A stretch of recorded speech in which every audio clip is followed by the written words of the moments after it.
Hey guys, Letter Magic here, back to answer the question, just how bad can Kaldheim get? So the first spoiler we got today is a reprint of Broken Wings. Nothing really wrong with this, it's destroy target artifact, enchantment, or creature with flying. So one important thing to note with this, believe it or not, is that it's the card Return to Earth, reprinted verbatim, but for one less mana. So this always was the superior version. Next up, Spirit of the Aldergard. It's 4-cost 0/4 Bear Spirit, and when it enters battlefield, search your library for a snow land card, reveal it, put it into your hand, then shuffle your library. Then Spirit of the Aldergard gets +1/+0 for each other snow permanent you control. So this is the first snow card that it really looks like, whoa, okay, this is a reason to maybe try and put some snow stuff in your deck for sure. Next up, there's Snakeskin Veil. It's a 1-cost instant, put a 1/1 counter on target creature you control. It gains hexproof until end of turn, so another green counterspell. Because Heroic Reinforcements and God's Willing wasn't bad enough, I guess every color gets counterspells now. We should probably give one to red. The fact that you keep that 1/1 counter forever and this is only a 1-cost spell seems a little much. All this tells me is you're going to have to target their Elder Gargaroth twice. Next up, Eradicator Valkyrie. It's a 4-cost double black Angel Berserker. It has Flying Lifelink Hexproof from Planeswalkers, and it has Boast. Pay 2, sacrifice a creature, and then each opponent sacks a creature or a Planeswalker. Pretty busted in a zombie tribal. We just don't really have zombie tribal in the game right now, so I think this will get more traction outside of standard. That said, that's still pretty darn good. I mean, this is, flying and lifelink for 4 attacks, so you're probably going to swing away with it no matter what. But yeah, it's just a recurring Bone Splinters for 2, basically, so if you've got creatures less valuable than theirs, sure, why not? Which means this could get really annoying, and apparently Black right now in Standard has a list of really annoying flyers, so hopefully annoying flyers doesn't become an archetype for a new deck. Next up, we got a card that allegedly translates to something like Skemfar Shadow Sage. It's a 4-cost 2/5, and it's Elf Cleric. And when it enters battlefield, choose one of the following 2 things. Each opponent loses X life, where X is the most creatures you control that have a creature type in common, because tribal decks weren't bad enough already. And then the other one is you gain X life, where X is the most creatures you control that have a creature type in common. So either hit the opponent or heal yourself, which 9 times out of 10 is going to be hit the opponent.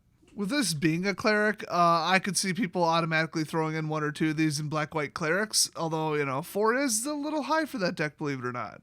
And if you've got like 7 clerics in play, you're probably going to win anyway. But yeah, if you got that stupid veto card in, yeah, you're just going to gain the life and then hit the opponent with unstoppable damage, which is already incredibly annoying. So next up we got Maskwood Nexus. It's a rare artifact for 4, and it says creatures you control are every creature type. Wonderful! The same is true for creature spells you control and creature cards you own that aren't on the battlefield. So in other words, for casting purposes and fetching purposes. Then if you pay 3 and tap it, create a 2/2 blue shape-shifting creature token with Changeling. Just more of an automatic slot in for tribal. I don't know why they're pushing tribal so damn hard. In my opinion, with what we've seen so far, they've already gone a little bit too far, but we'll see. I mean, the bar for the power level right now in Standard is ridiculous. It shouldn't be. They should be ramping it back down, but no, they thought ridiculous was a good place to leave it. Next up, we got a reprint of Null. I like Turn Aside better. It's a 1-cost instant counterspell that only counters artifact or enchantment spells. So really, really, really stupidly narrowly specific. I never did like stuff like that. Next up, we got Draugr Necromancer, a 4-drop 4/4. A lot of high-cost stuff in this set. That's going to kill the playability of everything across the board, really. But yeah, it's a snow creature zombie cleric, and if a non-token creature an opponent controls would die, exile that card with an ice counter on it instead. Then you may cast spells from among the cards in exile that your opponents own with ice counters on them. And you may spend mana of snow sources as though it were mana of any color to cast those spells. So, an automatic Athreos or whatever his name is, but like way simpler, faster, and easier. Only catch is you gotta be running a snow deck, but boy, this is probably the best snow card we've seen so far. So, this might be enough to push it over into playability, who knows. So next up, we've got Faceless Haven. It's a snow land. It taps for colorless. It's a rare, so they went hard on this one. And if you pay 3 snow mana, which is not the easiest thing in the world to generate, then it becomes a 4/3 creature with vigilance and all creature types until end of turn. It's still a land. So, I mean, snow tribal assisted by snow, tribal that happens to have some snow things also. I don't know. If we could get it to work, it would be pretty good, but I just generally don't like that whole, everything is every creature type, because, it generally doesn't work, and 2, when it does work, it's way too powerful. The last couple manlands they tried to do didn't really do anything, so, I don't know, I don't have a whole lot of hope for this. Before we move on to the next card, quick word from, I guess you could say the sponsor. It's more of an affiliate link. They aren't actually sponsoring my channel. But it's time to plug Discover credit cards again, because all of 2020 I've been way more impressed with their customer service when it has occasionally come up than my Visa card. I now make my Discover card my default one. It has just better rewards, better benefits. I mean, you can get all kinds of like alerts if somebody tries to take out a loan in your name or anything else credit related. You can just straight up look at your credit score at any time for free. And a million other perks involving like travel and stuff. I mean, it's just a better credit card. That's just what it is. So with the likely financial nightmare that will be 2021, you never know when you're going to need a little bit of extra money available, a little bit of extra funds on automatic pre-approved credit. So it's a really good idea to have a credit card or two sitting there just in case of emergency. I know it's come in handy for me. Anything from not being able to work to, oops, I forgot my wallet and stuffed my credit card in my car when I'm filling up with gas, so I don't have to explain to them that I have to now run to my house to go get my wallet. Which has also been helpful to me this year. So if you want to get a Discover card, check out the link in the description.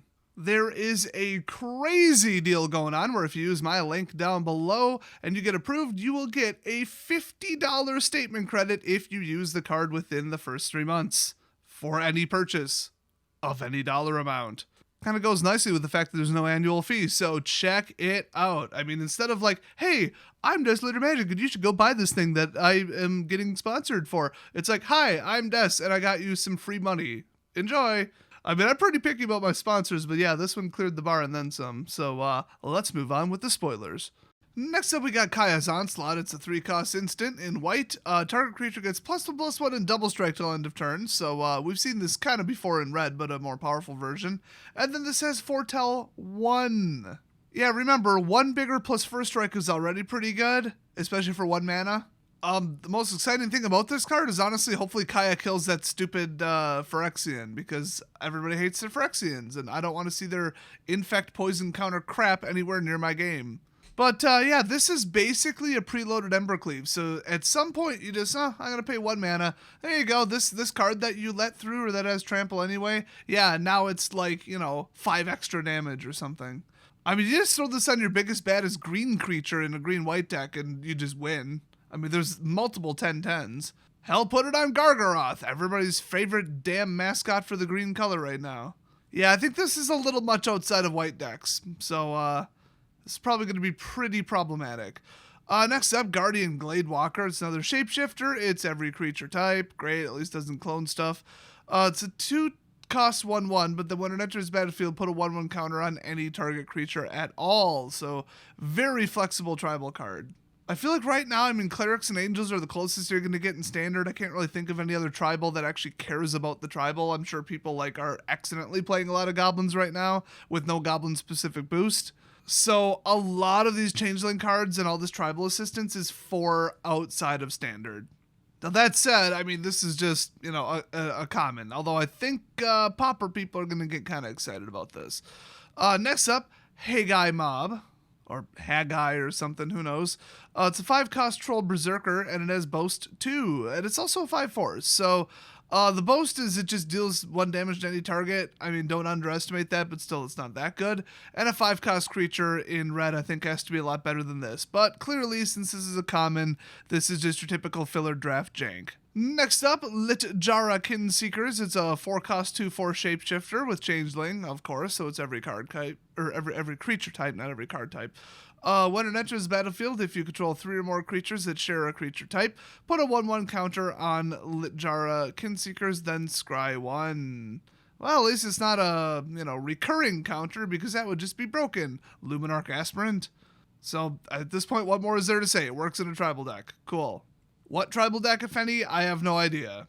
Honestly, even in a tribal deck, this isn't very good. I mean, 4 is a little late for something this week. Next up, Bloodline Pretender. It's a 3-cost 2/2 artifact creature shapeshifter.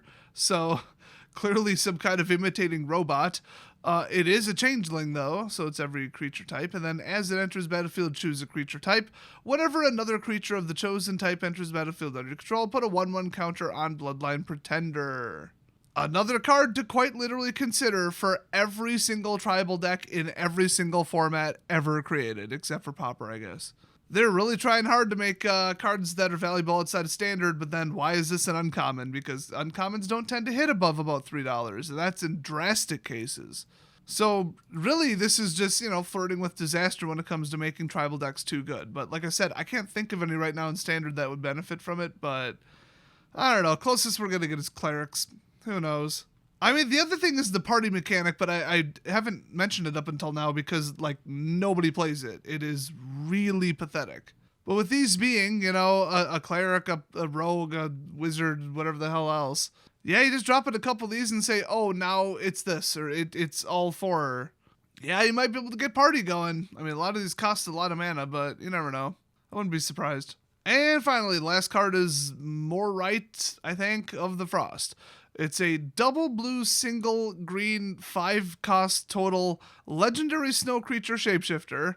It's a 0/0, but it is a changeling, and then you may have Morite of Frost enter the battlefield as a copy of a permanent you control, except it's a legendary and snow in addition to other types. And if it's a creature, it enters with 2 additional 1/1 counters on it and has changeling. So, I mean, we had a card kind of like this, but with X on it, in Eldritch Moon or Shadows, one of the two. I think Shadows. And basically nobody played it, but the deck that I put it in, it was ridiculous. I mean, it was almost impossible to play against, and the win rate of that deck was absurd. So, underappreciated card, but that one was flexible. You could just say, oh, the amount of counters I get is X, and in the worst case, you just make it 0. So with this being a flat 5 and then a flat 2 counters, it's not bad, but there goes the flexibility. Also, it was basically a Simic ramp deck back then, which was really hot. So all things leading up to this would say that this will not be a very played card because it costs 5 and the color mix is so specific, but it's a damn good card. So if these 2 colors become a thing, I think we're going to see this card also become a thing along with it. But I don't think Wizards has a lot of confidence in this because it's legendary, but it's an uncommon. The fact that it can clone absolutely anything, though, and that it works with snow, boy, I mean, this is interesting. So that's it for today's spoilers. Nothing absolutely game-rootingly broken, unlike the last 1 to 2 spoiler videos, but, well, it only takes a couple to ruin the game, and that's what they did with the last one. So if we're already there, I don't care. Hopefully this set is draftable. Thanks for watching, and I'll see you guys next video.